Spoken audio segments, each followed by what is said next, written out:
ஜனநாயகம் திரைப்படத்திற்கு அனுமதி கொடுக்கலங்கிறது வேற ஏதாவது அரசியல் ரீதியாக கேளுங்களேன். நிச்சயமாகங்க தமிழகத்துல பாஜக எந்த பெரிய அளவுக்கு ஒரு வெற்றி வாய்ப்பு இருக்கு. இது அமித்ஷா அவர்கள் இங்க வரும்போது சொன்னாரு, கூறினாரு. அண்ட் அதே மாதிரி இன்னைக்கு பாத்தீங்கன்னா மக்கள் மத்தியில நீங்க பாஜக எந்த அளவுக்கு ஒரு ஆதரவு மக்கள் கொடுத்துட்டு இருக்காங்க, அது எல்லாருக்கும் தெரிஞ்ச விஷயம் தானே.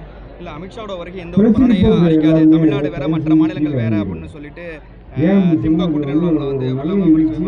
அவங்க விமர்சனம் பண்ணுவாங்க. நீங்க பாருங்க, இப்போ இல்ல ரொம்ப காலமாவே தமிழகம் இந்தியாவோட பாகமே கிடையாது, எங்களுக்கு தனி அந்தஸ்து வேணும் அவங்க கூறிட்டு இருக்காங்க. இப்போ நீங்க பாத்தீங்கன்னா இந்தியா முழுவதும் ஒன்னா இருக்கணும் நம்ம முயற்சி பண்ணிட்டு இருக்கோம். பிரதமர் மோடி அவர்கள் காஷ்மீரே பார்ட் ஆஃப் இந்தியா இருக்கிறதுனால நம்ம சேர்ந்து வாழணும்னு ஆசைப்படுறோம். ஆனா தமிழகத்துல திமுக ஆட்சி மட்டும் எங்களுடைய டிராவிடியன் கல்ச்சர் சொல்லிட்டு நம்ம தேசமே எப்படி பாகமா பிரிக்கணும்னு அவங்க ஆசைப்படுறாங்க. தமிழகம் நீங்கள் தமிழ்நாடு பார்த்துட்டிங்கன்னா இட்ஸ் பார்ட் ஆஃப் இந்தியா தானுங்க. அப்புறம் ஏன் அது பிரித்து நீங்கள் பார்க்குறீங்க? நாங்கள் பிரித்து பார்க்கலையே.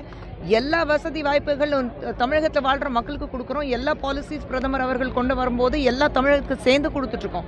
தமிழகத்துக்கு இல்லைன்னா நாங்கள் சொல்லவே இல்லை. இன்றைக்கி உலகத்திலேயே மிக சிறந்த மொழி அப்படி பார்த்தீங்கன்னா அது தமிழ் மொழி தான். பிரதமர் உலகத்தில் எங்கே போனாலும் பேசிகிட்டு இருக்காங்க. நீங்கள் தமிழ் மொழிக்காக இது வரைக்கும் என்ன பண்ணிட்டீங்க, என்ன பேசிகிட்டு இருக்கீங்க?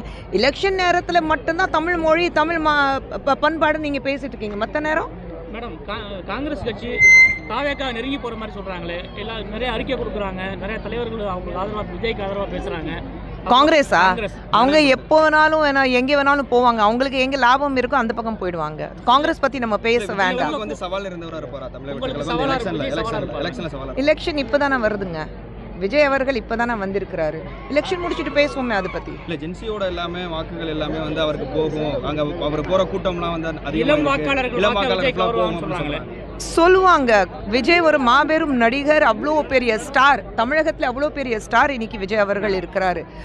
91, 92 ரஜினி சார் எப்படி இருந்தாரோ அந்த மாதிரி இன்னைக்கு மிகப்பெரிய ஸ்டார் தமிழகத்துக்கு விஜய் அவர்கள் தான் இருக்காரு.